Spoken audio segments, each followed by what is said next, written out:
in preparing for this talk, I learned that the question of what seigniorage is could well be controversial. But actually, before I get into the seigniorage question itself, I want to sort of explain where I see the seigniorage question lying in relation to other interesting issues. In my view, there are three reforms that need to be made in order to make the money and banking system work. First, I say, is ending fractional reserve banking. We shouldn't have a system where you put your money in the bank and the banks say you can have it whenever you want and they lend it out. If you put your money in the bank and you want to get it whenever you need it, they should keep it in the vaults. This is a proposal from the 1930s, actually, and something that Steve and I agree on. Recently, a fairly prominent economist, Lawrence Kotlikoff, published a book, Jimmy Stewart is Dead, taking off on the movie It's a Wonderful Life, where he proposes that we abolish fractional reserve banking, and he gets endorsements for that idea from a very large number of quite prominent economists. So I'm pleasantly surprised that that idea is getting some good press in the economics profession, although I don't know that it's getting very much in the way of public debate yet. But that's one of the important things I think we need to make our money and banking system work properly. Secondly, I think we need to stabilize the value of money. The rate of inflation fluctuates considerably, not nearly as much in the past 25 years as it did before. We got the rate of inflation down in the early 1980s to 2 or 3%. I think we could get it down to 0. And I think it would be a good idea to do that, to have a monetary system in which the value of money was predictable on a long-term basis. And those of you who have heard me talk before know that my idea is that we should have a requirement, we should promise to deliver something of value, of reasonably stable value, for anybody who wants to turn in their money. And looking for something that had this most stable value relative to the price level, I found that the thing with most stable relative value was bricks. What? Bricks. House bricks. Can you turn it up a little bit? Yeah. It's still very faint back here. Oh. I think I can turn this one up. Can you just call on Okay. numbers? Testing 1, 2, 3, 4, 5, 6, 7, 8. Anything better yet? No? Well, I can raise my voice. That's good.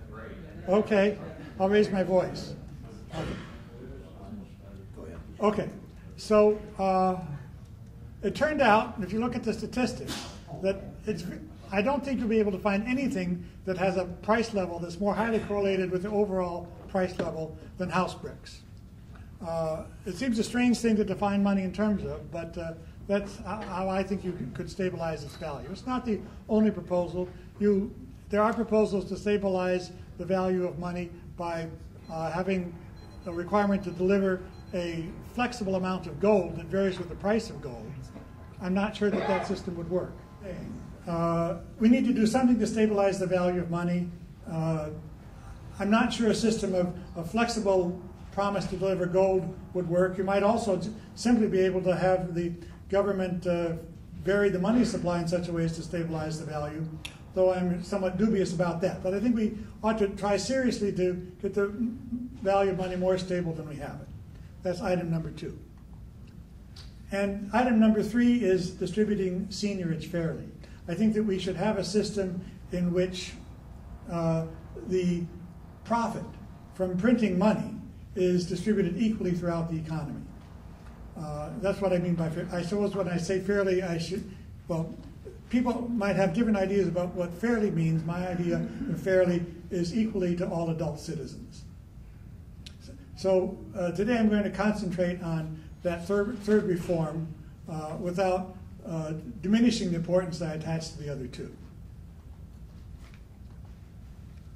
So then we get to the question of what is seigniorage.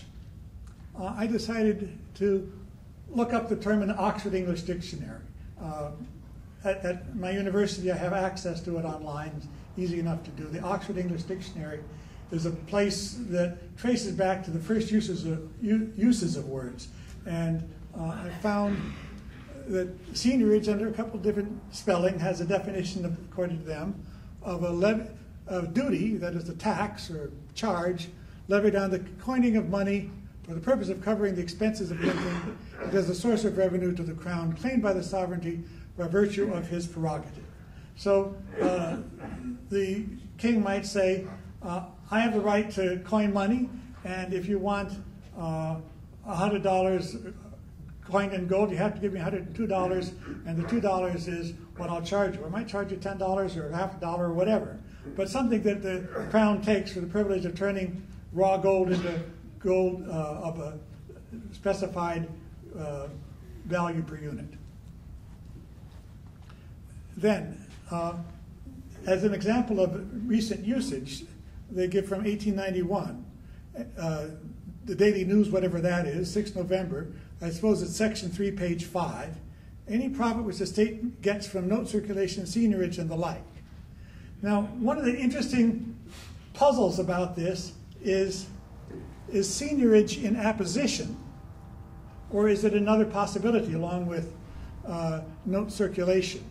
See, in other words, I know what seigniorage means with respect to coins. What does seigniorage mean with respect to notes? Is the profit you get by printing a piece of paper for a penny and charging somebody $1 to collect it from you, that 99 cents of profit, is that seigniorage?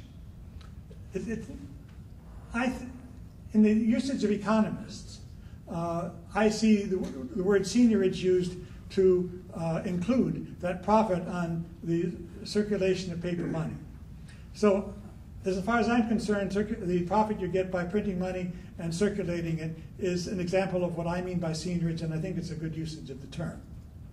Then you get to the question of, is the profit, well, it is the profit producing money. In my view, it is not the profit that banks get from fractional reserve banking. I think that we need a name other than seigniorage for that. I don't think we should call it seigniorage.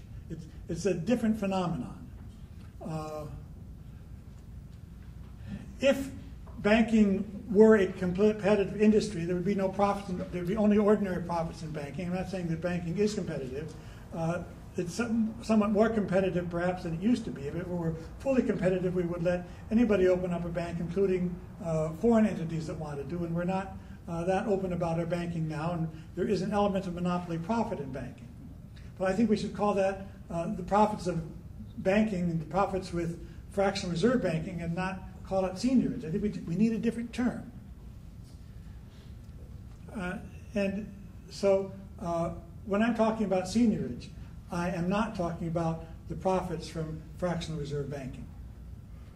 And I guess I also wanted to say to Steve, and perhaps to the rest of you as well, that I think it may be a mistake to write into the American Monetary Act the idea that banks are collecting seigniorage. I think that that makes it hard for people to understand what you're saying.